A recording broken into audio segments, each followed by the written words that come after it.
ਸਰਦਾਰ ਸਿਮਰਨਜੀਤ ਸਿੰਘ ਮਾਨ ਨੇ Iran US Israel ਤਣਾਅ ਘਟਾਉਣ ਲਈ ਪਾਕਿਸਤਾਨ ਦੇ ਯਤਨਾਂ ਨੂੰ ਦੱਸਿਆ ਮਹੱਤਵਪੂਰਨ। ਕੈਨੇਡਾ ਵਿੱਚ ਵਧਦੀ ਸਿੱਖ ਵਿਰੋਧੀ ਨਫ਼ਰਤ, ਵਰਲਡ ਸਿੱਖ ਆਰਗੇਨਾਈਜੇਸ਼ਨ ਨੇ ਖੋਲ੍ਹੀ ਪੋਲ।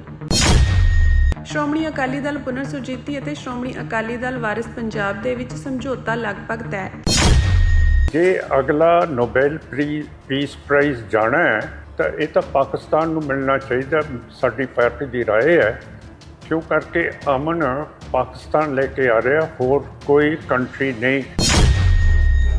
ਸ਼੍ਰੋਮਣੀ ਅਕਾਲੀ ਦਲ ਅੰਮ੍ਰਿਤਸਰ ਪ੍ਰਧਾਨ ਸਰਦਾਰ ਸਿਮਰਨਜੀਤ ਸਿੰਘ ਮਾਨ ਨੇ ਅੰਮ੍ਰਿਤਸਰ ਵਿੱਚ ਪ੍ਰੈਸ ਕਾਨਫਰੰਸ ਦੌਰਾਨ ਇੱਕ ਅਹਿਮ ਬਿਆਨ ਜਾਰੀ ਕੀਤਾ ਹੈ। ਉਹਨਾਂ ਨੇ ਪਾਕਿਸਤਾਨ ਵੱਲੋਂ ਈਰਾਨ, ਯੂਨਾਈਟਿਡ ਸਟੇਟਸ ਅਤੇ ਇਜ਼ਰਾਈਲ ਵਿਚਾਲੇ ਵੱਧ ਰਹੇ ਤਣਾਅ ਨੂੰ ਘਟਾਉਣ ਲਈ ਕੀਤੀਆਂ ਜਾ ਰਹੀਆਂ ਕੋਸ਼ਿਸ਼ਾਂ ਦੀ ਖੁੱਲ੍ਹ ਕੇ ਸਰਾਹਨਾ ਕੀਤੀ ਹੈ। ਸਰਦਾਰ ਸਿਮਰਨਜੀਤ ਸਿੰਘ ਮਾਨ ਨੇ ਕਿਹਾ ਕਿ ਦੁਨੀਆ ਵਿੱਚ ਅਮਨ ਕਾਇਮ ਰੱਖਣ ਲਈ ਇਸ ਤਰ੍ਹਾਂ ਦੇ ਯਤਨ ਬਹੁਤ ਜ਼ਰੂਰੀ ਹਨ।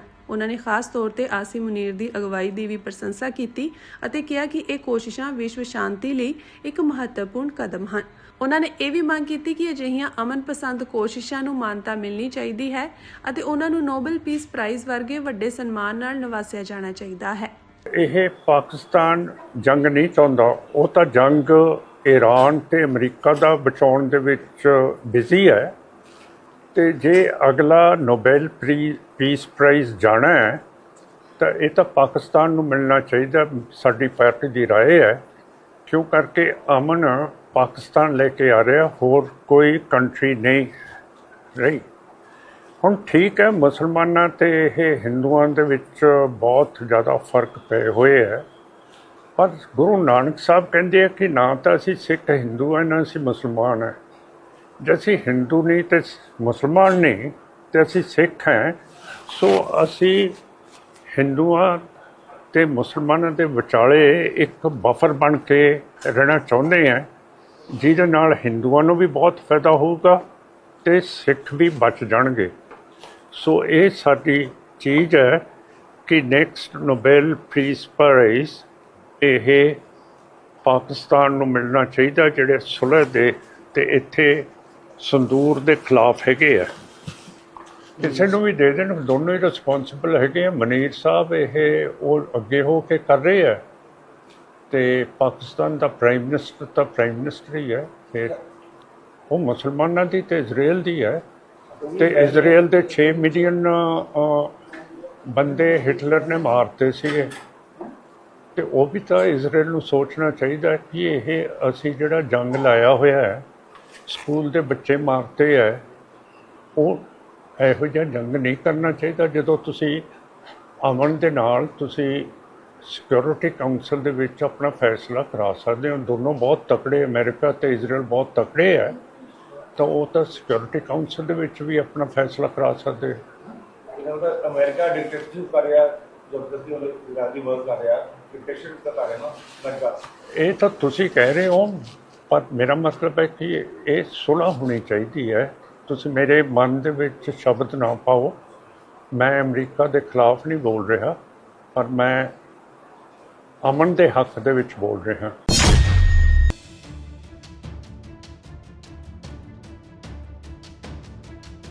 ਕੈਨੇਡਾ ਵਿੱਚ ਰਹਿ ਰਹੇ ਸਿੱਖ ਭਾਈਚਾਰੇ ਲਈ ਇੱਕ ਚਿੰਤਾਜਨਕ ਰਿਪੋਰਟ ਸਾਹਮਣੇ ਆਈ ਹੈ, ਜਿਸ ਅਨੁਸਾਰ ਲਗਭਗ 65% ਸਿੱਖ ਕੈਨੇਡੀਅਨਾਂ ਨੂੰ ਨਫ਼ਰਤ ਅਤੇ ਵਿਤਕਰੇ ਦਾ ਸਾਹਮਣਾ ਕਰਨਾ ਪੈ ਰਿਹਾ ਹੈ।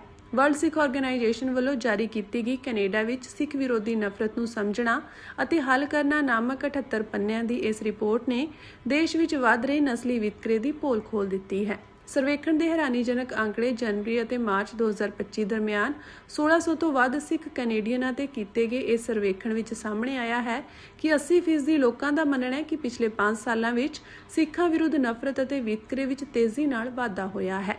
ਰਿਪੋਰਟ ਮੁਤਾਬਕ 65% ਲੋਕਾਂ ਨੇ ਮੰਨਿਆ ਕਿ ਉਹਨਾਂ ਨੂੰ ਜਨਤਕ ਥਾਵਾਂ ਤੇ ਜ਼ਬਾਨੀ ਤੌਰ ਤੇ ਤੰਗ ਪਰੇਸ਼ਾਨ ਕੀਤਾ ਗਿਆ ਹੈ। ਨਫ਼ਰਤ ਦੇ ਮੁੱਖ ਕਾਰਨ ਕੈਨੇਡੀਅਨ ਰੇਸ ਰਿਲੇਸ਼ਨਸ ਫਾਊਂਡੇਸ਼ਨ ਦੁਆਰਾ ਵਿੱਤੀ ਸਹਾਇਤਾ ਪ੍ਰਾਪਤ ਇਸ ਅਧਿਐਨ ਨੇ ਨਸਲਵਾਦ, ਵਿਦੇਸ਼ੀਆਂ ਪ੍ਰਤੀ ਡਰ ਅਤੇ ਭਾਰਤ ਨਾਲ ਜੁੜੀ ਗਲਤ ਜਾਣਕਾਰੀ ਨੂੰ ਸਿੱਖ ਵਿਰੋਧੀ ਭਾਵਨਾਵਾਂ ਦੇ ਮੁੱਖ ਕਾਰਕਾਂ ਵਜੋਂ ਪਛਾਣਿਆ ਹੈ। ਰਿਪੋਰਟ ਵਿੱਚ ਸਿੱਖ ਵਿਰੋਧੀ ਨਫ਼ਰਤ ਨੂੰ ਅਜਿਹੇ ਪੱਖਪਾਤ ਵਜੋਂ ਪਰਿਭਾਸ਼ਿਤ ਕੀਤਾ ਗਿਆ ਜੋ ਕਿਸੇ ਵਿਅਕਤੀ ਦੀ ਸਿੱਖ ਪਛਾਣ, ਦਿੱਖ, ਵਿਸ਼ਵਾਸਾਂ ਜਾਂ ਉਹਨਾਂ ਦੀ ਵਕਾਲਤ ਕਾਰਨ ਪੈਦਾ ਹੁੰਦਾ ਹੈ। ਇਸ ਰਿਪੋਰਟ ਦੇ ਸਬੰਧ ਵਿੱਚ ਅੱਜ ਸ਼ਾਮ 6 ਤੋਂ 8 ਵਜੇ ਤੱਕ ਸਰੀ ਦੇ ਇੰਜੀਨੀਅਰਿੰਗ ਭਵਨ ਵਿੱਚ ਇੱਕ ਵਿਸ਼ੇਸ਼ ਪੈਨਲ ਚਰਚਾ ਵੀ ਰੱਖੀ ਗਈ ਹੈ। ਇਸ ਵਿੱਚ ਬਲਤੇਜ ਸਿੰਘ ਢਿੱਲੋਂ, ਡਾਕਟਰ ਸੋਨੀਆ ਕੌਰ ਔਜਲਾ ਭੁੱਲਰ ਅਤੇ ਗੁਰਬਾਜ ਸਿੰਘ ਮੁਲਤਾਨੀ ਵਰਗੇ ਬੁਲਾਰੇ ਆਪਣੇ ਵਿਚਾਰ ਰੱਖਣਗੇ। WSO ਦਾ ਕਹਿਣਾ ਹੈ ਕਿ ਇਹ ਰਿਪੋਰਟ ਕੈਨੇਡਾ ਭਰ ਵਿੱਚ ਸਿੱਖਾਂ ਦੇ ਵਿਤਕਰੇ ਦੇ ਤਜਰਬਿਆਂ ਨੂੰ ਦਸਤਾਵੇਜ਼ੀ ਰੂਪ ਵਿੱਚ ਪੇਸ਼ ਕਰਨ ਦੀ ਪਹਿਲੀ ਵਿਆਪਕ ਕੋਸ਼ਿਸ਼ ਹੈ, ਜਿਸ ਵਿੱਚ ਸਰਵੇਖਣ ਦੇ ਅੰਕੜਿਆਂ ਦੇ ਨਾਲ-ਨਾਲ ਕਮਿਊਨਿਟੀ ਟਾਊਨ ਹਾਲਾਂ ਤੋਂ ਪ੍ਰਾਪਤ ਜਾਣਕਾਰੀਆਂ ਨੂੰ ਵੀ ਸ਼ਾਮਿਲ ਕੀਤਾ ਗਿਆ ਹੈ।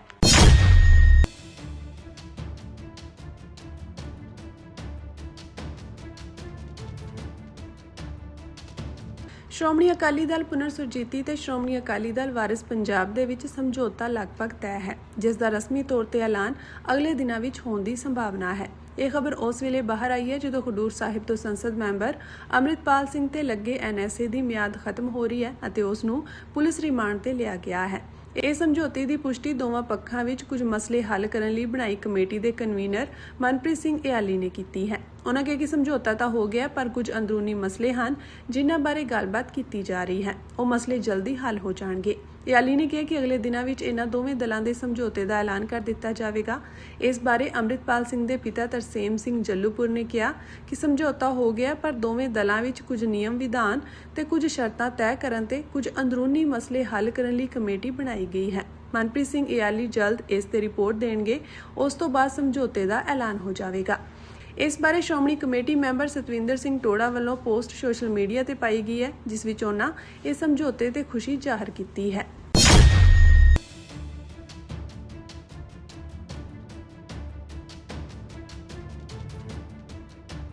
ਕੈਨੇਡਾ ਦੇ ਵੁੱਡਸਟੌਕ ਵਿੱਚ ਇੱਕ ਬਜ਼ੁਰਗ ਸਿੱਖ ਵਿਅਕਤੀ ਨੂੰ ਪਰੇਸ਼ਾਨ ਅਤੇ ਉਸ ਨਾਲ ਨਸਲੀ ਵਿਤਕਰਾ ਕਰਨ ਦੀ ਵੀਡੀਓ ਸਾਹਮਣੇ ਆਈ ਹੈ, ਜਿਸ ਤੋਂ ਬਾਅਦ ਹਰ ਪਾਸੇ ਇਸ ਘਟਨਾ ਦੀ ਨਿਖੇਧੀ ਹੋ ਰਹੀ ਹੈ। ਇਸ ਘਟਨਾ ਨੇ ਕੈਨੇਡਾ ਵਿੱਚ ਸਿੱਖਾਂ ਵਿਰੁੱਧ ਵੱਧ ਰਹੇ ਨਫ਼ਰਤੀ ਅਪਰਾਧਾਂ ਬਾਰੇ ਚਿੰਤਾਵਾਂ ਨੂੰ ਇੱਕ ਵਾਰ ਫਿਰ ਵਧਾ ਦਿੱਤਾ ਹੈ। ਸੋਸ਼ਲ ਮੀਡੀਆ ਤੇ ਵਾਇਰਲ ਹੋ ਰਹੀ ਇਸ ਵੀਡੀਓ ਵਿੱਚ ਦੇਖਿਆ ਜਾ ਸਕਦਾ ਹੈ ਕਿ ਕਿਵੇਂ ਇੱਕ ਬਜ਼ੁਰਗ ਨੂੰ ਜਨਤਕ ਥਾਂ ਤੇ ਨਿਸ਼ਾਨਾ ਬਣਾਇਆ ਗਿਆ। ਇਸ ਘਟਨਾ ਤੋਂ ਬਾਅਦ ਹੁਣ ਨਸਲਵਾਦ ਅਤੇ ਵਿਤਕਰੇ ਖਿਲਾਫ ਸਖਤ ਕਾਰਵਾਈ ਦੀ ਮੰਗ ਉੱਠ ਰਹੀ ਹੈ। ਸਿੱਖ ਭਾਈਚਾਰੇ ਦੇ ਮੈਂਬਰਾਂ ਨੇ ਇਸ ਘਟਨਾ ਨੂੰ ਪੂਰੀ ਤਰ੍ਹਾਂ ਗਲਤ ਦੱਸਿਆ। ਉਹਨਾਂ ਨੇ ਸਾਫ਼ ਕਿਹਾ ਕਿ ਅਜਿਹੀ ਨਫ਼ਰਤ ਭਰੀ ਹਰਕਤ ਲਈ ਕੈਨੇਡੀਅਨ ਸਮਾਜ ਵਿੱਚ ਕੋਈ ਜਗ੍ਹਾ ਨਹੀਂ ਹੈ। ਵੁੱਡਸਟੌਕ ਪੁਲਿਸ ਸਰਵਿਸ ਸਮੇਤ ਸਥਾਨਕ ਅਧਿਕਾਰੀਆਂ ਨੇ ਇਸ ਘਟਨਾ ਤੇ ਕਾਰਵਾਈ ਕੀਤੀ ਹੈ ਅਤੇ ਉਹ ਮਾਮਲੇ ਦੀ ਜਾਂਚ ਕਰ ਰਹੇ ਹਨ। ਉੱਥੇ ਸੋਸ਼ਲ ਮੀਡੀਆ ਤੇ ਲੋਕਾਂ ਨੇ ਆਪਣਾ ਗੁੱਸਾ ਜ਼ਾਹਰ ਕਰਦਿਆਂ ਕਿਹਾ ਕਿ ਇਹ ਸਿਰਫ ਸਿੱਖਾਂ ਦਾ ਮਸਲਾ ਨਹੀਂ, ਸਗੋਂ ਇਨਸਾਨੀਅਤ ਨਾਲ ਜੁੜਿਆ ਮੁੱਦਾ ਹੈ। ਇਹ ਪ੍ਰਤੀਕਿਰਿਆਵਾਂ ਸਮਾਜ ਵਿੱਚ ਵੱਧ ਰਹੀ ਨਫ਼ਰਤ ਅਤੇ ਮਾੜੇ ਵਿਵਹਾਰ ਪ੍ਰਤੀ ਡੂੰਘੀ ਚਿੰਤਾ ਨੂੰ ਬਿਆਨ ਕਰਦੀਆਂ ਹਨ। ਇਹ ਘਟਨਾ ਉਦੋਂ ਵਾਪਰੀ ਹੈ ਜਦੋਂ world Sikh organisation of Canada ਦੇਸ਼ ਵਿੱਚ ਸਿੱਖਾਂ ਵਿਰੁੱਧ ਹੁੰਦੇ ਵਿਤਕਰੇ ਨੂੰ ਰੋਕਣ ਲਈ ਸਰਗਰਮ ਹੈ। ਇਸ ਮੁੱਦੇ ਤੇ ਸੰਸਥਾ ਸਰੀ ਵਿੱਚ ਇੱਕ ਵਿਸ਼ੇਸ਼ ਚਰਚਾ ਕਰਵਾ ਰਹੀ ਹੈ। ਦੱਸ ਦਈਏ ਕਿ 1600 ਤੋਂ ਵੱਧ ਕੈਨੇਡੀਅਨ ਸਿੱਖਾਂ ਤੇ ਕੀਤੇ ਗਏ ਸਰਵੇਖਣ ਮੁਤਾਬਕ ਰਿਪੋਰਟ ਵਿੱਚ ਸਾਹਮਣੇ ਆਇਆ ਕਿ 80% ਲੋਕ ਮੰਨਦੇ ਹਨ ਕਿ ਪਿਛਲੇ ਕੁਝ ਸਾਲਾਂ ਵਿੱਚ ਸਿੱਖਾਂ ਵਿਰੁੱਧ ਨਫ਼ਰਤ ਵਧੀ ਹੈ। ਇਸ ਦੇ ਨਾਲ ਹੀ 65% ਲੋਕਾਂ ਨੇ ਦੱਸਿਆ ਕਿ ਉਹਨਾਂ ਨੂੰ ਭੱਦੀ ਸ਼ਬਦਾਵਲੀ ਜਾਂ ਜ਼ੁਬਾਨੀ ਪਰੇਸ਼ਾਨੀ ਦਾ ਸਾਹਮਣਾ ਕਰਨਾ ਪਿਆ ਹੈ। ਰਿਪੋਰਟ ਵਿੱਚ ਨਸਲਵਾਦ, ਬਾਹਰੀ ਲੋਕਾਂ ਪ੍ਰਤੀ ਨਫ਼ਰਤ ਅਤੇ ਫੈਲਾਈਆਂ ਜਾ ਰਹੀਆਂ ਗਲਤ ਜਾਣਕਾਰੀਆਂ ਨੂੰ ਇਸ ਦੇ ਮੁੱਖ ਕਾਰਨ ਦੱਸਿਆ ਗਿਆ ਹੈ। ਤਾਂ ਪਿਤਾ ਜੀ ਨੇ ਅੱਜ ਮੈਂ ਜਦੋਂ ਅੰਮ੍ਰਿਤ ਵੇਲੇ ਨਿਤਨੇਮ ਕਰਕੇ ਪਿਤਾ ਜੀ ਨੂੰ ਅਰਦਾਸ ਦੇ ਵਿੱਚ ਕਿਹਾ, ਪਿਤਾ ਜੀ ਥਾਪੜਾ ਦੇ ਕੇ ਭੇਜੋ, ਤੁਹਾਡਾ ਪੁੱਤ ਜਿੱਤ ਕੇ ਚੱਲਿਆ। ਤਾਂ ਪਿਤਾ ਜੀ ਨੇ ਫਿਰ ਥਾਪੜਾ ਦੇ ਕੇ ਭੇਜਿਆ। ਮਹਾ ਪਿਤਾ ਜੀ ਬਲੀ ਬਣਾ ਕੇ ਭੇਜੋ, ਜਿਵੇਂ ਬਾਬਾ ਬਚਿੱਤਰ ਸਿੰਘ ਨੂੰ ਭੇਜਿਆ ਸੀ। ਪਟਿਆਲਾ ਪ੍ਰਸ਼ਾਸਨ ਨੇ ਭਾਰਤੀ ਫੌਜ ਦੇ ਸਹਿਯੋਗ ਨਾਲ ਅੱਜ ਸਵੇਰੇ ਇੱਕ ਵੱਡੇ ਆਪਰੇਸ਼ਨ ਰਾਹੀਂ ਕਿਸਾਨ ਗੁਰਜੀਤ ਸਿੰਘ ਖਾਲਸਾ ਨੂੰ ਸੁਰੱਖਿਅਤ ਹੇਠਾਂ ਉਤਾਰ ਲਿਆ ਹੈ। ਖਾਲਸਾ ਪਿਛਲੇ 560 ਦਿਨਾਂ ਤੋਂ ਇੱਥੇ ਬਾਬਾ ਬੰਦਾ ਸਿੰਘ ਬਹਾਦਰ ਚੌਂਕ ਸਥਿਤ 400 ਫੁੱਟ ਉੱਚੇ BSNL ਟਾਵਰ ਤੇ ਆਪਣਾ ਵਿਰੋਧ ਪ੍ਰਦਰਸ਼ਨ ਕਰ ਰਹੇ ਸਨ। ਫੌਜ ਅਤੇ ਜ਼ਿਲ੍ਹਾ ਪੁਲਿਸ ਦੀਆਂ ਵਾਧੂ ਟੀਮਾਂ ਦੀ ਨਿਗਰਾਨੀ ਹੇਠ ਇਹ ਸਾਂਝਾ ਆਪਰੇਸ਼ਨ ਮਹਿਜ਼ 30 ਮਿੰਟਾਂ ਵਿੱਚ ਨੇਪਰੇ ਚੜਿਆ। ਟਾਵਰ ਤੋਂ ਹੇਠਾਂ ਆਉਂਦਿਆਂ ਹੀ ਗੁਰਜੀਤ ਸਿੰਘ ਖਾਲਸਾ ਨੇ ਪੂਰੇ ਜੋਸ਼ ਵਿੱਚ ਮੈਂ ਚੜ੍ਹਦੀ ਕਲਾ ਵਿੱਚ ਹਾਂ ਦੇ ਸ਼ਬਦ ਕਹੇ। ਉਹਨਾਂ ਇਸ ਨੇਕ ਕਾਰਜ ਲਈ ਸਮਰਥਨ ਦੇਣ ਵਾਲੀ ਸੰਗਤ ਦਾ ਧੰਨਵਾਦ ਕਰਦਿਆਂ ਕਿਹਾ ਕਿ ਇਹ ਸਫ਼ਰ ਸੌਖਾ ਨਹੀਂ ਸੀ, ਪਰ ਮੇਰੇ ਗੁਰੂ ਤੇ ਅਟੁੱਟ ਭਰੋਸੇ ਨੇ ਹੀ ਇਹ ਸੰਭਵ ਬਣਾਇਆ ਹੈ। ਬਚਾਅ ਕਾਰਜ ਵਿੱਚ ਸ਼ਾਮਿਲ ਇੱਕ ਸੀਨੀਅਰ ਅਧਿਕਾਰੀ ਨੇ ਦੱਸਿਆ ਕਿ ਹਵਾ ਦੀ ਰਫ਼ਤਾਰ ਅਨੁਕੂਲ ਹੋਣ ਅਤੇ ਚੰਗੀ ਧੁੱਪ ਕਾਰਨ ਹਾਈ-ਟੈਕ ਕ੍ਰੇਨ ਅਤੇ ਮਨੁੱਖੀ ਮਦਦ ਨਾਲ ਇਹ ਆਪਰੇਸ਼ਨ ਸੁਖਾਲਾ ਰਿਹਾ। ਜ਼ਿਕਰਯੋਗ ਹੈ ਕਿ ਖਾਲਸਾ ਅਕਤੂਬਰ 2024 ਤੋਂ ਬੇਅਦਬੀ ਵਿਰੋਧ ਸਖਤ ਕਾਨੂੰਨ ਦੀ ਮੰਗ ਨੂੰ ਲੈ ਕੇ ਟਾਵਰ ਤੇ ਚੜੇ ਹੋਏ ਸਨ। ਇਸ ਸੰਘਰਸ਼ ਨੂੰ ਉਦੋਂ ਵੱਡੀ ਜਿੱਤ ਮਿਲੀ ਜਦੋਂ ਪੰਜਾਬ ਦੇ ਰਾਜਪਾਲ ਗੁਲਾਬ ਚੰਦ ਕਟਾਰੀਆ ਨੇ ਜਾਗਤ ਜੋਤ ਸ੍ਰੀ ਗੁਰੂ ਗ੍ਰੰਥ ਸਾਹਿਬ ਸਤਿਕਾਰ ਸੋਧ ਬਿੱਲ 2026 ਨੂੰ ਮਨਜ਼ੂਰੀ ਦੇ ਦਿੱਤੀ। ਇਸ ਕਾਨੂੰਨੀ ਪ੍ਰਵਾਨਗੀ ਤੋਂ ਬਾਅਦ ਖਾਲਸਾ ਨੇ ਆਪਣਾ ਧਰਨਾ ਖਤਮ ਕਰਨ ਦਾ ਫੈਸਲਾ ਕੀਤਾ ਸੀ। ਟਾਵਰ ਉੱਪਰ ਰਹਿਣ ਦੌਰਾਨ ਉਹਨਾਂ ਦੇ ਹਾਲਾਤ ਬੇहद ਚੁਣੌਤੀਪੂਰਨ ਸਨ। ਉਹ ਪਲਾਸਟਿਕ ਦੀ ਤਰਪਾਲ ਹੇਠ ਰਹਿ ਰਹੇ ਸਨ ਅਤੇ 2 ਸੇਵਾਦਾਰ ਦਿਨ ਵਿੱਚ ਇੱਕ ਵਾਰ ਭੋਜਨ ਪਾਣੀ ਪਹੁੰਚਾਉਂਦੇ ਸਨ। ਸਰੀਰਕ ਗਤੀਵਿਧੀ ਨਾ ਹੋਣ ਕਾਰਨ ਉਹਨਾਂ ਦਾ ਬਲੱਡ ਪ੍ਰੈਸ਼ਰ ਅਤੇ ਸ਼ੂਗਰ ਪੱਧਰ ਵੀ ਕਾਫੀ ਵਾਰ ਵਿਗੜਿਆ। ਪੇਸ਼ੇ ਤੋਂ ਡੈਰੀ ਮਾਲਕ ਅਤੇ ਕਿਸਾਨ ਖਾਲਸਾ ਨੇ ਦੱਸਿਆ ਕਿ ਸੂਬੇ ਵਿੱਚ ਹੋ ਰਹੀਆਂ ਬੇਅਦਬੀ ਦੀਆਂ ਘਟਨਾਵਾਂ ਨੇ ਉਹਨਾਂ ਦੀਆਂ ਧਾਰਮਿਕ ਭਾਵਨਾਵਾਂ ਨੂੰ ਡੂੰਘੀ ਸੱਟ ਮਾਰੀ ਸੀ, ਜਿਸ ਕਾਰਨ ਉਹਨਾਂ ਨੇ ਘਰ-ਬਾਰ ਛੱਡ ਕੇ ਸੰਘਰਸ਼ ਦਾ ਰਾਹ ਚੁਣਿਆ। ਹੁਣ ਸਮਾਣਾ ਟਾਵਰ ਮੋਰਚਾ ਦੇ ਮੈਂਬਰਾਂ ਵੱਲੋਂ ਪ੍ਰਦਰਸ਼ਨ ਵਾਲੀ ਥਾਂ ਤੇ ਸ਼੍ਰੀ ਅਖੰਡ ਪਾਠ ਸਾਹਿਬ ਦੇ ਭੋਗ ਪਾਏ ਜਾ ਰਹੇ ਹਨ, ਜਿਸ ਤੋਂ ਬਾਅਦ ਇਹ ਧਰਨਾ ਅਧਿਕਾਰਤ ਤੌਰ ਤੇ ਸਮਾਪਤ ਹੋ ਜਾਵੇਗਾ। ਗੁਰੂ ਨਾਲ ਪਿਆਰ ਸੱਚਾ ਸੀ, ਭਰੋਸਾ ਪੱਕਾ ਸੀ। ਬਸ ਗੁਰੂ ਸਾਹਿਬ ਨੂੰ ਇੱਕੇ ਗੱਲ ਕਹਿੰਦਾ ਸੀ, ਮੈਂ ਪਿਤਾ ਜੀ ਹਾਰ ਕੇ ਨਾ ਥੱਲੇ ਭੇਜਿਓ, ਜਾਂ ਸ਼ਹੀਦੀ ਬਖਸ਼ਿਓ ਜਾਂ ਜਿੱਤ ਪ੍ਰਾਪਤ ਕਰਕੇ ਥੱਲੇ ਜਾਵਾਂ। ਜਦੋਂ ਪਿਤਾ ਜੀ ਨੂੰ ਮੈਂ ਨਮਸਕਾਰ ਕਰਕੇ ਪ੍ਰਕਰਮਾ ਕਰਕੇ ਗੁਰੂ ਗ੍ਰੰਥ ਸਾਹਿਬ ਦੇ ਹਜ਼ੂਰੀ 'ਚ ਗਿਆ ਤਾਂ ਮੈਨੂੰ ਅੰਗ ਪੱਟੇ ਦਿਖੇ ਬਾਬਾ ਜੀ ਆਪਣੇ ਉਰੇ ਗੜੀ ਸਾਹਿਬ। ਬਹੁਤ ਰੋਇਆ ਮੈਂ, ਕਿਉਂਕਿ ਮੇਰੇ ਅੰਦਰ ਸੀ ਨਾ ਵੀ ਮੈਂ ਕੁਝ ਕਰਨਾ ਹੈ। ਪਿਤਾ ਜੀ ਤੋਂ ਮੈਂ ਹੁਕਮ ਮੰਗਣ ਆਇਆ ਸੀ, ਹੁਕਮਨਾਮਾ ਮੰਗਣ ਆਇਆ ਸੀ, ਤਾਂ ਮੈਨੂੰ ਅੰਗ ਪੱਟੇ ਦਿਖੇ ਬਾਬਾ ਜੀ। ਤਾਂ ਸਾਹਮਣੇ ਆਪਣੇ ਸੱਚਖੰਡ ਦੇ ਵਿੱਚ ਗੁਰੂ ਤੇਗ ਬਹਾਦਰ ਪਾਤਸ਼ਾਹ ਜੀ ਦੀ ਤਸਵੀਰ ਹੈ, ਤਾਂ ਮੇਰੀ ਅੱਖ ਸਿੱਧੀ ਗੁਰੂ ਤੇਗ ਬਹਾਦਰ ਪਾਤਸ਼ਾਹ ਜੀ ਦੀ ਅੱਖ 'ਚ ਅੱਖ ਪਈ। ਪਿਤਾ ਜੀ ਕਹਿੰਦੇ ਆਏ ਨਹੀਂ ਪੁੱਤ, ਕੁਝ ਕਰਨਾ ਪਏਗਾ, ਦ੍ਰਿੜਤਾ ਦੇ ਨਾਲ ਅੱਗੇ ਵਧ। ਫਿਰ ਹੁਕਮਨਾਮਾ ਸਾਹਿਬ ਬਖਸ਼ਿਆ।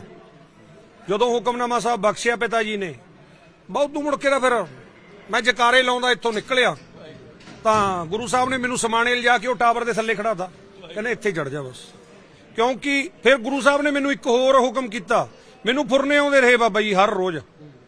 ਮੈਨੂੰ ਕਹਿੰਦੇ ਸ਼ਸਤਰ ਕੇ ਅਧੀਨ ਹੈ ਰਾਜ, ਜਿਹੜੇ ਪਹਿਲੇ ਸਿੰਘਾਂ ਨਾਲ ਹੋਈ ਹੈ ਉਹ ਤੇਰੇ ਨਾਲ ਨਾ ਹੋ ਜੇ, ਸ਼ਸਤਰ ਲੈ ਕੇ ਜੜੀ। ਤਾਂ ਮੈਂ ਪਿਸਟਲ 100 ਗੋਲੀ ਲੈ ਕੇ ਉੱਤੇ ਚੜਿਆ ਸੀ, ਅਣਧੜਕ ਹੋ ਕੇ ਵੀ ਜਿਹੜਾ ਆਊ ਝਾੜ ਕੇ ਭੇਜੂ। ਕੋਈ ਨਹੀਂ ਖੰਗਿਆ ਬਾਬਾ ਜੀ।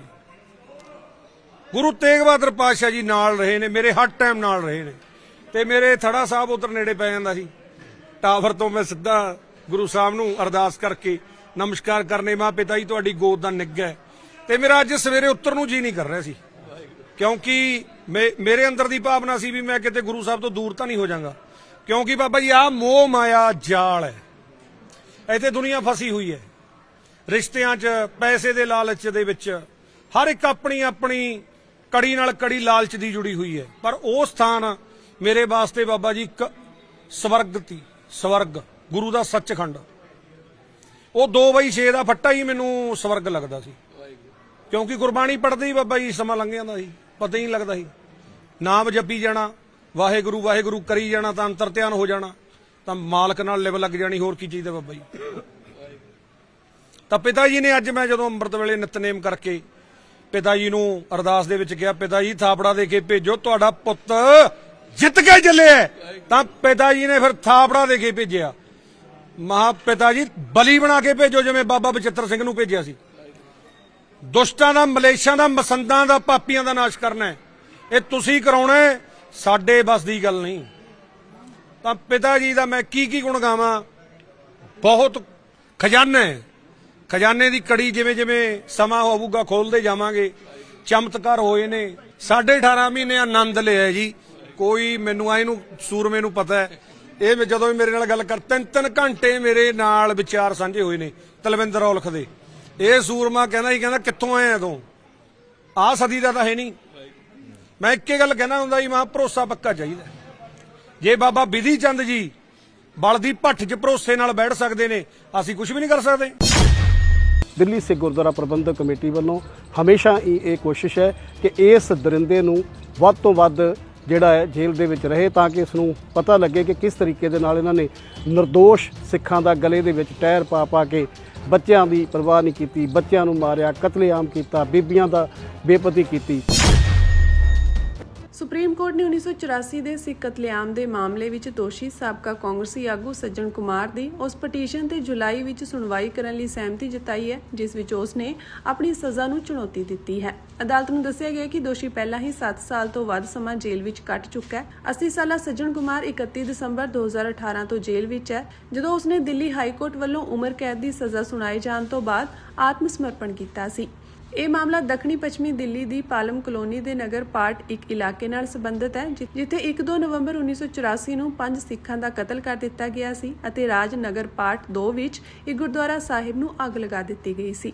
ਦੱਸਣਯੋਗ ਹੈ ਕਿ ਦਿੱਲੀ ਹਾਈ ਕੋਰਟ ਨੇ ਹੇਠਲੀ ਅਦਾਲਤ ਵੱਲੋਂ ਸੱਜਣ ਕੁਮਾਰ ਨੂੰ ਬਰੀ ਕਰਨ ਦੇ ਫੈਸਲੇ ਨੂੰ ਉਲਟਾਉਂਦੇ ਹੋਏ ਉਸ ਨੂੰ ਦੋਸ਼ੀ ਕਰਾਰ ਦਿੱਤਾ ਸੀ। ਇਸ ਤੋਂ ਇਲਾਵਾ 25 ਫਰਵਰੀ 2025 ਨੂੰ ਦਿੱਲੀ ਦੀ ਇੱਕ ਹੋਰ ਅਦਾਲਤ ਨੇ ਸਰਸਵਤੀ ਵਿਹਾਰ ਇਲਾਕੇ ਵਿੱਚ ਪਿਓ ਪੁੱਤ ਦੇ ਕਤਲ ਦੇ ਮਾਮਲੇ ਵਿੱਚ ਵੀ ਉਸ ਨੂੰ ਉਮਰ ਕੈਦ ਦੀ ਸਜ਼ਾ ਸੁਣਾਈ ਸੀ। ਅਦਾਲਤ ਵਿੱਚ ਸੱਜਣ ਕੁਮਾਰ ਵੱਲੋਂ ਪੇਸ਼ ਹੋਏ ਸੀਨੀਅਰ ਵਕੀਲ ਗੋਪਾਲ ਸ਼ੰਕਰ ਨਾਰਾਇਣ ਨੇ ਜਸਟਿਸ ਜੇ.ਕੇ. ਮਹੇਸ਼ਵਰੀ ਅਤੇ ਜਸਟਿਸ ਅਤੁਲ ਐਸ ਚਾਂਦੁਰਕਰ ਦੇ ਬੈਂਚ ਅੱਗੇ ਦਲੀਲ ਦਿੱਤੀ ਕਿ ਕੁਮਾਰ ਪਿਛਲੇ 7 ਸਾਲਾਂ ਅਤੇ 4 ਮਹੀਨਿਆਂ ਤੋਂ ਜੇਲ੍ਹ ਵਿੱਚ ਹੈ। ਉਨ੍ਹਾਂ ਕਿਹਾ ਕਿ ਇਸ ਦੌਰਾਨ ਕੁਮਾਰ ਨੇ ਕਦੇ ਪੈਰੋਲ ਜਾਂ ਕਿਸੇ ਹੋਰ ਰਾਹਤ ਦੀ ਮੰਗ ਨਹੀਂ ਕੀਤੀ। ਵਕੀਲ ਨੇ ਭਾਵੁਕ ਪੱਖ ਰੱਖਦਿਆਂ ਕਿਹਾ ਕਿ ਸੱਜਣ ਕੁਮਾਰ ਦੀ ਪਤਨੀ ਦੀ ਸਿਹਤ ਬਹੁਤ ਖਰਾਬ ਹੈ ਅਤੇ ਉਹ ਹਿੱਲਣ ਜੁਲਣ ਤੋਂ ਅਸਮਰੱਥ ਹੈ, ਜਿਸ ਕਾਰਨ ਕੁਮਾਰ ਤਿਹਾੜ ਜੇਲ੍ਹ ਜਾਣ ਤੋਂ ਬਾਅਦ ਇੱਕ ਵਾਰ ਵੀ ਆਪਣੀ ਪਤਨੀ ਨੂੰ ਨਹੀਂ ਮਿਲ ਸਕਿਆ। ਬੈਂਚ ਨੇ ਇਹਨਾਂ ਦਲੀਲਾਂ ਨੂੰ ਨੋਟ ਕਰਦਿਆਂ ਸੱਜਣ ਕੁਮਾਰ ਦੀ ਅਪੀਲ ਤੇ ਗਰਮੀਆਂ ਦੀਆਂ ਛੁੱਟੀਆਂ ਤੋਂ ਬਾਅਦ ਜੁਲਾਈ ਦੇ ਆਖਰੀ ਹਫ਼ਤੇ ਸੁਣਵਾਈ ਕਰਨ ਦਾ ਫੈਸਲਾ ਕੀਤਾ ਹੈ। ਜ਼ਿਕਰਯੋਗ ਹੈ ਕਿ 31 ਅਕਤੂਬਰ 1984 ਨੂੰ ਤਤਕਾਲੀ ਪ੍ਰਧਾਨ ਮੰਤਰੀ ਇੰਦਰਾ ਗਾਂਧੀ ਦੇ ਕਤਲ ਤੋਂ ਬਾਅਦ ਸਿੱਖ ਕਤਲੇਆਮ ਵਿੱਚ ਲਗਭਗ 3000 ਤੋਂ ਵੱਧ ਲੋਕ ਮਾਰੇ ਗਏ ਸਨ, ਜਿਨ੍ਹਾਂ ਵਿੱਚੋਂ ਜ਼ਿਆਦਾਤਰ ਸਿੱਖ ਸਨ। ਸੱਜਣ ਕੁਮਾਰ ਦੀ ਇਹ ਅਪੀਲ ਦਿੱਲੀ ਹਾਈ ਕੋਰਟ ਦੇ ਉਸ 2013 ਦੇ ਫੈਸਲੇ ਵਿਰੁੱਧ ਹੈ, ਜਿਸ ਨੇ ਉਸ ਦੀ ਬਰੀਅਤ ਨੂੰ ਸਜ਼ਾ ਵਿੱਚ ਬਦਲ ਦਿੱਤਾ ਸੀ। 1984 ਦੇ ਕਤਲੇਆਮ ਦਾ ਦੋਸ਼ੀ ਸੱਜਣ ਕੁਮਾਰ, ਜੋ ਕਿ ਪਿਛਲੇ 8 ਸਾਲਾਂ ਤੋਂ ਜੇਲ੍ਹ ਦੇ ਵਿੱਚ ਹੈ, ਉਸ ਨੂੰ ਰਾਜਨਗਰ ਪਾਲਮ ਦੇ ਜੋ 5 ਕਤਲੇਆਮ ਹੋਇਆ ਸੀ, ਜੋ ਉਸ ਦੀ ਅਗਵਾਈ ਦੇ ਵਿੱਚ ਮੌਬ ਨੂੰ ਲੀਡ ਕਰ ਰਿਹਾ ਸੀ, ਉਸ ਦੇ ਵਿੱਚ ਲੋਅਰ ਕੋਰਟ ਵੱਲੋਂ ਉਸ ਨੂੰ ਬਰੀ ਕਰ ਦਿੱਤਾ ਗਿਆ ਸੀ। ਲੇਕਿਨ ਹਾਈ ਕੋਰਟ ਨੇ ਉਸ ਦੀ ਜੋ ਕੁਇਟ ਹੋਇਆ ਸੀ ਉਸ ਨੂੰ ਉਮਰ ਕੈਦ ਦੇ ਵਿੱਚ ਬਦਲ ਦਿੱਤਾ। ਬਹੁਤ ਵਾਰੀ ਉਸ ਨੇ ਸੁਪਰੀਮ ਕੋਰਟ ਦੇ ਵਿੱਚ ਆਪਣੀ ਬੇਲ ਐਪਲੀਕੇਸ਼ਨ ਲਗਾਈ। ਅੱਜ ਵੀ ਉਸ ਦੀ ਬੇਲ ਐਪਲੀਕੇਸ਼ਨ ਸੀ ਕਿ ਉਸ ਦੀ ਸਿਹਤ ਠੀਕ ਨਹੀਂ ਹੈ, ਹੈਲਥ ਠੀਕ ਨਹੀਂ ਹੈ, ਉਸ ਦੀ ਵਾਈਫ ਦੀ ਹੈਲਥ ਠੀਕ ਨਹੀਂ ਹੈ। ਇਸ ਗਰਾਊਂਡ ਦੇ ਉੱਤੇ ਉਸ ਨੇ ਐਪਲੀਕੇਸ਼ਨ ਲਗਾਈ ਸੀ। ਲੇਕਿਨ ਮਾਨਯੋਗ ਸੁਪਰੀਮ ਕੋਰਟ ਦੇ ਜੱਜ ਸਾਹਿਬ ਨੇ ਜਦੋਂ ਉਸ ਦੇ ਸੁਣਵਾਈ ਕੀਤੀ ਤੇ ਉਹਨਾਂ ਨੇ ਉਸ ਨੂੰ ਬੇਲ ਦੇਣ ਤੋਂ ਮਨਾ ਕਰ ਦਿੱਤਾ। ਲੇਕਿਨ ਜਿਹੜੀ ਉਸ ਦੀ ਰੈਗੂਲਰ ਅਪੀਲ ਦੀ ਸੁਣਵਾਈ ਹੈ, ਉਸ ਦਾ ਉਹਨਾਂ ਨੇ ਕਿਹਾ ਕਿ ਅਸੀਂ ਜੁਲਾਈ ਦੇ ਵਿੱਚ ਸੁਣਾਂਗੇ। ਉਸ ਤੋਂ ਪਹਿਲਾਂ ਉਹਦੀ ਕੋਈ ਉਸ ਨੂੰ ਰਿਲੀਫ ਨਹੀਂ ਮਿਲੀ। ਅੱਜ ਦਿੱਲੀ ਸਿੱਖ ਗੁਰਦੁਆਰਾ ਪ੍ਰਬੰਧਕ ਕਮੇਟੀ ਵੱਲੋਂ ਸਰਦਾਰ ਗੁਰਬਖਸ਼ ਸਿੰਘ ਜੀ, ਸਾਡੇ ਵਕੀਲ ਸਾਹਿਬ, ਸਰਦਾਰ ਫੂਲਕਾ ਐਚ.ਐਸ. ਫੂਲਕਾ ਸਾਹਿਬ, ਚੀਮਾ ਸਾਹਿਬ, ਸਾਰੇ ਹੀ ਵਕੀਲ ਸਾਹਿਬ ਸੀਨੀਅਰ ਵਕੀਲ ਪੇਸ਼ ਹੋਏ ਔਰ ਤੁਸ਼ਾਰ ਮਹਿਤਾ ਜੀ ਵੀ ਆਏ। ਲੇਕਿਨ ਕਿਸੇ ਦੂਸਰੀ ਅਰਜੈਂਟ ਕੇਸ ਦੇ ਕਰਕੇ ਉਹਨਾਂ ਨੂੰ ਜਾਣਾ ਪਿਆ, ਪਰ ਉਹ ਵੀ ਅੱਜ ਕੋਰਟ ਦੇ ਵਿੱਚ ਮੌਜੂਦ ਸੀ ਇਸੇ ਕੇਸ ਦੇ ਸਿਲਸਿਲੇ ਦੇ ਵਿੱਚ। ਸੋ ਮੈਂ ਜਿੱਥੇ ਧੰਨਵਾਦ ਕਰਦਾ ਭਾਰਤ ਦੀ ਸਰਕਾਰ ਦਾ ਕਿ ਤੁਸ਼ਾਰ ਮਹਿਤਾ ਜੀ ਸੋਲਿਸਿਟਰ ਜਨਰਲ ਆਫ ਇੰਡੀਆ, ਉਹਨਾਂ ਨੇ ਖੁਦ ਅੱਜ ਇਸ ਕੇਸ ਦੇ ਵਿੱਚ ਆਰਗੂ ਕਰਨਾ ਸੀ। ਲੇਕਿਨ ਬਹੁਤ ਵੱਡੀ ਰਿਲੀਫ ਹੈ ਅੱਜ ਸਿੱਖ ਕੌਮ ਦੇ ਲਈ ਕਿ ਇਹ ਸਿੱਖ ਕੌਮ ਦਾ ਦੋਸ਼ੀ ਦਰਿੰਦਾ 1984 ਦਾ ਕਾਤਲ, ਜਿਹੜਾ ਬਾਰ-ਬਾਰ ਹੁਣ ਦੁਹਾਈ ਪਾਉਂਦਾ ਸੁਪਰੀਮ ਕੋਰਟ ਦੇ ਵਿੱਚ ਕਿ ਮੈਂ ਬਿਮਾਰ ਹਾਂ, ਮੈਨੂੰ ਬਹੁਤ ਸਾਰੀਆਂ ਬਿਮਾਰੀਆਂ ਲੱਗੀਆਂ, ਕਦੀ ਕੋਈ ਬਹਾਨਾ ਲਗਾਉਂਦਾ, ਕਦੀ ਕੋਈ ਪ੍ਰਾਪਰਟੀ ਵੇਚਣ ਦਾ ਬਹਾਨਾ ਲਗਾਉਂਦਾ। ਪਰ ਮੈਂ ਧੰਨਵਾਦ ਕਰਦਾ ਹਾਂ ਮਾਨਯੋਗ ਅਦਾਲਤ ਦਾ, ਉੱਚ ਅਦਾਲਤ ਦਾ, ਸੁਪਰੀਮ ਕੋਰਟ ਦਾ ਕਿ ਜਿਨ੍ਹਾਂ ਨੇ ਜੱਜ ਸਾਹਿਬ ਨੇ ਸਿੱਖਾਂ ਦੀਆਂ ਭਾਵਨਾਵਾਂ ਨੂੰ ਸਮਝਦੇ ਹੋਏ ਅੱਜ ਦੀ ਇਸ ਦੀ ਐਪਲੀਕੇਸ਼ਨ ਜਿਹੜੀ ਆ ਉਸ ਦੇ ਉੱਤੇ ਕੋਈ ਇਸ ਨੂੰ ਰਾਹਤ ਨਹੀਂ ਦਿੱਤੀ ਔਰ ਇਹ ਹੁਣ ਜੁਲਾਈ ਦੇ ਵਿੱਚ ਸੁਣਵਾਈ ਹੋਏਗੀ ਰੈਗੂਲਰ ਇਸ ਦੀ। ਇਸ ਦੇ ਨਾਲ ਹੀ ਸਾਧ ਸੰਗਤ ਜੀ ਮੈਂ ਦੱਸਣਾ ਚਾਹੁੰਦਾ ਕਿ 2 ਇਸ ਨੂੰ ਇੱਕ ਇਹ ਉਮਰ ਕੈਦ ਹੈ ਔਰ 2 ਉਮਰ ਕਾ ਸਰਸਵਤੀ ਥਾਣੇ ਦੇ ਵਿੱਚ ਜੋ 2 ਪਿਤਾ ਤੇ ਪੁੱਤਰ ਦਾ ਕਤਲ ਹੋਇਆ ਸੀ, ਜਿਸ ਦੀ ਦਿੱਲੀ ਸਿੱਖ ਗੁਰਦੁਆਰਾ ਪ੍ਰਬੰਧਕ ਕਮੇਟੀ ਨੇ ਲੰਬੀ ਲੜਾਈ ਲੜੀ ਸੀ, ਉਸ ਕੇਸ ਦੇ ਵਿੱਚ ਵੀ ਸੱਜਣ ਕੁਮਾਰ ਨੂੰ ਡਬਲ ਉਮਰ ਕੈਦ ਹੋਈ ਆ। ਸੋ ਇਹ ਦਰਿੰਦਾ ਕਦੀ ਵੀ ਇਸ ਇਲਾਕਾ ਤੋਂ ਬਾਹਰ ਨਹੀਂ ਆਉਣਾ ਚਾਹੀਦਾ। ਸਾਡੀ ਦਿੱਲੀ ਸਿੱਖ ਗੁਰਦੁਆਰਾ ਪ੍ਰਬੰਧਕ ਕਮੇਟੀ ਵੱਲੋਂ ਹਮੇਸ਼ਾ ਹੀ ਇਹ ਕੋਸ਼ਿਸ਼ ਹੈ ਕਿ ਇਸ ਦਰਿੰਦੇ ਨੂੰ ਵੱਧ ਤੋਂ ਵੱਧ ਜਿਹੜਾ ਹੈ ਜੇਲ੍ਹ ਦੇ ਵਿੱਚ ਰਹੇ, ਤਾਂ ਕਿ ਇਸ ਨੂੰ ਪਤਾ ਲੱਗੇ ਕਿ ਕਿਸ ਤਰੀਕੇ ਦੇ ਨਾਲ ਇਹਨਾਂ ਨੇ ਨਿਰਦੋਸ਼ ਸਿੱਖਾਂ ਦਾ ਗਲੇ ਦੇ ਵਿੱਚ ਟਾਇਰ ਪਾ ਕੇ ਬੱਚਿਆਂ ਦੀ ਪਰਵਾਹ ਨਹੀਂ ਕੀਤੀ, ਬੱਚਿਆਂ ਨੂੰ ਮਾਰਿਆ, ਕਤਲੇਆਮ ਕੀਤਾ, ਬੀਬੀਆਂ ਦਾ ਬੇਪਤੀ ਕੀਤੀ। ਸੋ ਦਿੱਲੀ ਸਿੱਖ ਗੁਰਦੁਆਰਾ ਪ੍ਰਬੰਧਕ ਕਮੇਟੀ ਇਸ 84 ਦੇ ਕੇਸਾਂ ਨੂੰ, 84 ਦੇ ਸਾਡੇ ਜਿਹੜੇ ਪੀੜਤ ਹੈ ਉਹਨਾਂ ਦੇ ਨਾਲ ਹਮੇਸ਼ਾ ਖੜੀ ਹੈ ਔਰ ਲੀਗਲ ਕਾਰਵਾਈ ਦੇ ਲਈ ਹਮੇਸ਼ਾ ਅਸੀਂ ਤਤਪਰ ਰਹਿੰਦੇ ਹਾਂ।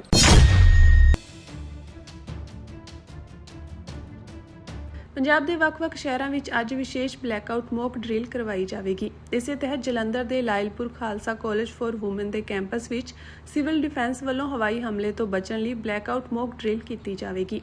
ਡਿਪਟੀ ਕਮਿਸ਼ਨਰ ਵਰਜੀਤ ਵਾਲੀਆ ਨੇ ਦੱਸਿਆ ਕਿ ਇਸ ਅਭਿਆਸ ਦੀ ਸ਼ੁਰੂਆਤ ਹਵਾਈ ਹਮਲੇ ਦੇ ਚੇਤਾਵਨੀ ਸਿਗਨਲ ਨਾਲ ਹੋਵੇਗੀ, ਜੋ ਕਿ ਸਾਇਰਨ ਰਾਹੀਂ ਵਜਾਇਆ ਜਾਵੇਗਾ ਅਤੇ ਇਸ ਦੀ ਆਵਾਜ਼ 2 ਮਿੰਟ ਤੱਕ ਲਗਾਤਾਰ ਘਟਦੀ ਵੱਧਦੀ ਸੁਣਾਈ ਦੇਵੇਗੀ। ਵਾਲੀਆ ਨੇ ਅੱਗੇ ਦੱਸਿਆ ਕਿ ਕਾਲਜ ਕੈਂਪਸ ਵਿੱਚ ਬਲੈਕਆਊਟ ਕੀਤਾ ਜਾਵੇਗਾ, ਜਿਸ ਦੌਰਾਨ ਸਾਰੀਆਂ ਲਾਈਟਾਂ ਬੰਦ ਕਰ ਦਿੱਤੀਆਂ ਜਾਣਗੀਆਂ।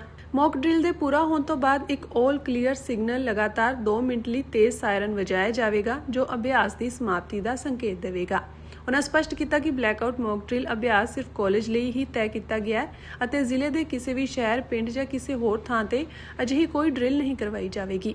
ਉੱਥੇ ਲੁਧਿਆਣਾ ਵਿੱਚ ਪੰਜਾਬ ਖੇਤੀਬਾੜੀ ਯੂਨੀਵਰਸਿਟੀ, ਕਿਚਲੂ ਨਗਰ ਅਤੇ ਐਗਰ ਨਗਰ PSPCL ਡਿਵੀਜ਼ਨ ਦੇ ਅਧੀਨ ਆਉਂਦੇ ਹੋਰ ਇਲਾਕਿਆਂ ਵਿੱਚ ਅਜਿਹੀ ਹੀ ਬਲੈਕਆਊਟ ਮੌਕ ਡਰਿਲ ਕਰਵਾਈ ਜਾਵੇਗੀ। ਡਰਿਲ ਕੀਤੀ ਜਾ ਰਹੀ ਹੈ, ਇਹ ਸਿਰਫ ਇੱਕ ਮੌਕ ਡਰਿਲ ਕੀਤੀ ਜਾ ਰਹੀ ਹੈ ਤਾਂ ਜੋ ਜਿਵੇਂ ਆਪਾਂ ਕਹਿੰਦੇ ਆ ਨਾ ਕਿ ਹਮੇਸ਼ਾ ਆਪਣੀ ਤਿਆਰੀ ਰਹਿਣੀ ਚਾਹੀਦੀ ਹੈ, ਉਸ ਤਰਜ਼ ਦੇ ਉੱਤੇ ਸਿਰਫ ਇੱਕ ਮੌਕ ਡਰਿਲ ਕੀਤੀ ਜਾ ਰਹੀ ਹੈ। ਉਹ ਵੀ ਸ਼ਹਿਰ ਦੇ ਵਿੱਚ ਨਹੀਂ, ਸਿਰਫ ਆਪਣਾ ਇੱਕ ਲਿਮਿਟਿਡ ਕੈਂਪਸ ਜਿਹੜਾ ਹੈਗਾ ਸਪੇਸ ਅਸੀਂ ਆਇਡੈਂਟੀਫਾਈ ਕੀਤੀ ਹੈ, ਖਾਲਸਾ ਕਾਲਜ ਫॉर ਵਿਮਨ। ਸਿਰਫ ਇਸੇ ਕੈਂਪਸ ਦੇ ਵਿੱਚ ਅਸੀਂ ਇਹ ਐਕਸਰਸਾਈਜ਼ ਕੰਡਕਟ ਕਰਾਂਗੇ। ਇਹਦੇ ਵਿੱਚ 24 ਤਰੀਕ ਨੂੰ ਸ਼ਾਮ ਨੂੰ 8 ਵਜੇ ਬਲੈਕਆਊਟ ਕੀਤਾ ਜਾਏਗਾ। ਬਾਕੀ ਪੂਰਾ ਸ਼ਹਿਰ, ਸਾਰੇ ਪਿੰਡ, ਕਿਸੇ ਦੇ ਵਿੱਚ ਕੋਈ ਵੀ ਇਸ ਤਰ੍ਹਾਂ ਦੀ ਐਕਸਰਸਾਈਜ਼ ਨਹੀਂ ਕੀਤੀ ਜਾਏਗੀ। ਤੇ ਬੇਨਤੀ ਹੈ ਵੀ ਕਿਸੇ ਰਿਊਮਰ ਦੇ ਵਿੱਚ ਵੀ ਨਾ ਤੁਸੀਂ ਵਿਸ਼ਵਾਸ ਕਰਨਾ, ਕੋਈ ਬਲੈਕਆਊਟ ਸ਼ਹਿਰ ਦੇ ਵਿੱਚ ਜਾਂ ਪਿੰਡਾਂ ਦੇ ਵਿੱਚ नहीं होने वाला। अपना करियर बनाने के लिए राजनीति में नहीं आए थे, हम लोग अपना करियर छोड़ के देश के लिए राजनीति में आए थे। और यदि देश के लिए काम इस पार्टी में नहीं हो पा रहा है, वो इसलिए क्योंकि अब आम आदमी पार्टी वो पुरानी वाली आम आदमी पार्टी नहीं रही। ਪੰਜਾਬ ਦੀਆਂ 2027 ਦੀਆਂ ਵਿਧਾਨ ਸਭਾ ਚੋਣਾਂ ਤੋਂ ਪਹਿਲਾਂ ਸੂਬੇ ਦੀ ਸਿਆਸਤ ਵਿੱਚ ਅੱਜ ਵੱਡੀ ਹਲਚਲ ਦੇਖਣ ਨੂੰ ਮਿਲੀ ਹੈ। ਆਮ ਆਦਮੀ ਪਾਰਟੀ ਦੇ ਦਿੱਗਜ ਆਗੂ ਰਾਘਵ ਚੱਡਾ, ਸੰਦੀਪ ਪਾਠਕ ਅਤੇ ਅਸ਼ੋਕ ਮਿੱਤਲ ਭਾਰਤੀ ਜਨਤਾ ਪਾਰਟੀ ਵਿੱਚ ਸ਼ਾਮਿਲ ਹੋ ਗਏ ਹਨ। ਜ਼ਿਕਰਯੋਗ ਹੈ ਕਿ ਇਸ ਮਹੀਨੇ ਦੇ ਸ਼ੁਰੂ ਵਿੱਚ ਅਸ਼ੋਕ ਮਿੱਤਲ ਦੇ ਘਰ ਅਤੇ ਦਫ਼ਤਰਾਂ ਤੇ ਈਡੀ ਨੇ ਕੁਝ ਦਿਨ ਪਹਿਲਾਂ ਛਾਪੇਮਾਰੀ ਕੀਤੀ ਸੀ। ਰਾਘਵ ਚੱਡਾ ਨੇ ਦਾਅਵਾ ਕਰਦਿਆਂ ਕਿਹਾ ਕਿ ਆਪ ਦੇ 2/3 ਸੰਸਦ ਮੈਂਬਰਾਂ ਨੇ ਪਾਰਟੀ ਛੱਡ ਦਿੱਤੀ ਹੈ। ਇਸ ਨੂੰ ਪੰਜਾਬ ਦੀਆਂ ਆਉਣ ਵਾਲੀਆਂ ਚੋਣਾਂ ਦੇ ਲਿਹਾਜ਼ ਨਾਲ ਬਹੁਤ ਅਹਿਮ ਮੰਨਿਆ ਜਾ ਰਿਹਾ ਹੈ, ਕਿਉਂਕਿ ਰਾਘਵ ਚੱਡਾ ਤੇ ਸੰਦੀਪ ਪਾਠਕ ਪਾਰਟੀ ਦੀ ਰਣਨੀਤੀ ਬਣਾਉਣ ਵਿੱਚ ਮੁੱਖ ਭੂਮਿਕਾ ਨਿਭਾਉਂਦੇ ਸਨ। ਉਹਨਾਂ ਦੇ ਇਸ ਕਦਮ ਨਾਲ ਜਿੱਥੇ ਆਮ ਆਦਮੀ ਪਾਰਟੀ ਨੂੰ ਵੱਡਾ ਝਟਕਾ ਲੱਗਾ, ਉੱਥੇ ਭਾਜਪਾ ਪੰਜਾਬ ਵਿੱਚ ਆਪਣੀ ਸਥਿਤੀ ਮਜ਼ਬੂਤ ਹੁੰਦੀ ਦੇਖ ਰਹੀ ਹੈ। ਨਵੀਂ ਦਿੱਲੀ ਵਿੱਚ ਇੱਕ ਪ੍ਰੈਸ ਕਾਨਫਰੰਸ ਦੌਰਾਨ ਆਮ ਆਦਮੀ ਪਾਰਟੀ ਦੇ ਸੀਨੀਅਰ ਆਗੂ ਰਾਘਵ ਚੱਡਾ ਤੇ ਸੰਦੀਪ ਪਾਠਕ ਨੇ ਅੱਜ ਐਲਾਨ ਕੀਤਾ ਕਿ ਆਪ ਦੇ 5 ਹੋਰ ਸੰਸਦ ਮੈਂਬਰ ਵੀ ਭਾਰਤੀ ਜਨਤਾ ਪਾਰਟੀ ਵਿੱਚ ਸ਼ਾਮਲ ਹੋ ਰਹੇ ਹਨ। ਰਾਘਵ ਚੱਡਾ ਨੇ ਦਾਅਵਾ ਕੀਤਾ ਕਿ ਆਪ ਦੇ ਕੁੱਲ 10 ਰਾਜ ਸਭਾ ਮੈਂਬਰਾਂ ਵਿੱਚੋਂ 7 ਮੈਂਬਰ ਹੁਣ ਭਾਜਪਾ ਵਿੱਚ ਰਲੇਵੇਂ ਲਈ ਤਿਆਰ ਹਨ। ਉਹਨਾਂ ਸਪਸ਼ਟ ਕੀਤਾ ਕਿ ਸੰਵਿਧਾਨ ਮੁਤਾਬਕ ਜੇਕਰ ਕਿਸੇ ਪਾਰਟੀ ਦੇ 2/3 ਮੈਂਬਰ ਦੂਜੀ ਪਾਰਟੀ ਵਿੱਚ ਜਾਂਦੇ ਹਨ ਤਾਂ ਇਹ ਕਾਨੂੰਨੀ ਤੌਰ ਤੇ ਸਹੀ ਮੰਨਿਆ ਜਾਂਦਾ ਹੈ। ਰਾਘਵ ਚੱਡਾ ਨੇ ਪੱਤਰਕਾਰਾਂ ਨੂੰ ਦੱਸਿਆ ਕਿ ਉਹਨਾਂ ਨੇ ਇਸ ਸੰਬੰਧੀ ਸਾਰੇ ਜ਼ਰੂਰੀ ਦਸਤਾਵੇਜ਼ਾਂ ਸਮੇਤ ਇੱਕ ਪੱਤਰ ਰਾਜ ਸਭਾ ਦੇ ਚੇਅਰਮੈਨ CP ਰਾਧਾ ਕ੍ਰਿਸ਼ਨਨ ਨੂੰ ਸੌਂਪ ਦਿੱਤਾ ਹੈ। ਭਾਜਪਾ ਵਿੱਚ ਸ਼ਾਮਿਲ ਹੋਣ ਵਾਲੇ ਹੋਰ ਸੰਸਦ ਮੈਂਬਰਾਂ ਵਿੱਚ ਹਰਭਜਨ ਸਿੰਘ, ਰਾਜੇਂਦਰ ਗੁਪਤਾ, ਵਿਕਰਮ ਸਾਹਨੀ, ਸ਼ਵਾਤੀ ਮਾਲੀਵਾਲ ਅਤੇ ਅਸ਼ੋਕ ਮਿੱਤਲ ਦੇ ਨਾਮ ਸ਼ਾਮਿਲ ਹਨ। ਇਸ ਪ੍ਰੈਸ ਕਾਨਫਰੰਸ ਦੌਰਾਨ ਸੰਦੀਪ ਪਾਠਕ ਅਤੇ ਅਸ਼ੋਕ ਮਿੱਤਲ ਵੀ ਮੌਜੂਦ ਰਹੇ।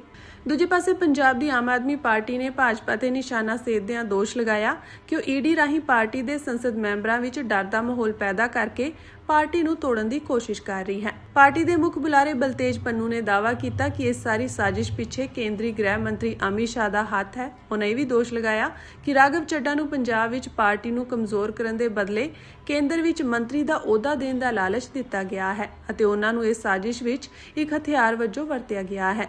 ਇਸ ਤੋਂ ਪਹਿਲਾਂ ਆਮ ਆਦਮੀ ਪਾਰਟੀ ਨੇ 3 ਅਪ੍ਰੈਲ ਨੂੰ ਰਾਜ ਸਭਾ ਵਿੱਚ ਪਾਰਟੀ ਦੇ ਉਪ ਨੇਤਾ ਦੇ ਅਹੁਦੇ ਤੋਂ ਰਾਘਵ ਚੱਡਾ ਨੂੰ ਹਟਾ ਦਿੱਤਾ ਸੀ। ਕਿਸੇ ਸਮੇਂ ਕੇਜਰੀਵਾਲ ਦੇ ਬੇहद ਭਰੋਸੇਮੰਦ ਰਹੇ ਰਾਘਵ ਚੱਡਾ ਨੇ ਪੰਜਾਬ ਅਤੇ ਦਿੱਲੀ ਵਿੱਚ ਪਾਰਟੀ ਲਈ ਅਹਿਮ ਭੂਮਿਕਾ ਨਿਭਾਈ ਸੀ। ਹਾਲਾਂਕਿ ਮਾਰਚ 2024 ਵਿੱਚ ਕੇਜਰੀਵਾਲ ਦੀ ਗ੍ਰਿਫਤਾਰੀ ਸਮੇਂ ਉਹ ਵਿਦੇਸ਼ ਵਿੱਚ ਸਨ ਅਤੇ ਰਿਹਾਈ ਤੋਂ ਕਾਫੀ ਸਮੇਂ ਬਾਅਦ ਹੀ ਉਹਨਾਂ ਨੂੰ ਮਿਲੇ।